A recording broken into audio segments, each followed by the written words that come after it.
Hammaga salom, bu qaror loyihasi. Bolalarni ijtimoiy himoya qilish tizimini yanada takomillashtirish chora-tadbirlari to'g'risidagi 185-son Prezident farmoni qabul qilindi.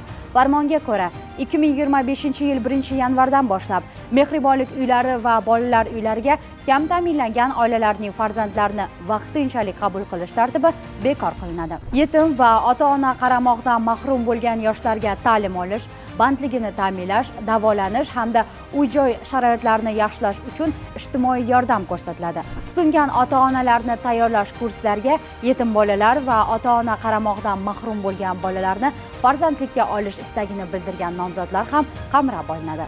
Bosqichma-bosqich Andijon viloyati, Toshkent shahri hamda Samarqand viloyatida kichik hajmli bolalar uyi tashkil etiladi. Mehr daftari jamg'armalari tugatiladi. 2025-yil 1-fevraldan boshlab farzandini tarbiyalashdan voz kechmoqchi bo'lgan onalar, shu jumladan homilador ayollar uchun bolalar uylarida onalar maskani xizmati yo'lga qo'yiladi. Onalar maskanida onalar va ularning bolalari 4 yoshga to'lmagan 1 yilgacha bo'lgan muddatda ijtimoiy shartnoma asosida vaqtincha boshpana bilan ta'minlanadi. Ijtimoiy, huquqiy, psixologik va tibbiy xizmatlar ko'rsatiladi. Onalik va kasbiy ko'nikmalar shakllantiriladi. Onalarning kasb-hunar egallashi va bandligini ta'minlashga ko'maklashadi. Bu qaror loyihasi edi. Keyingi efirlarda ko'rishguncha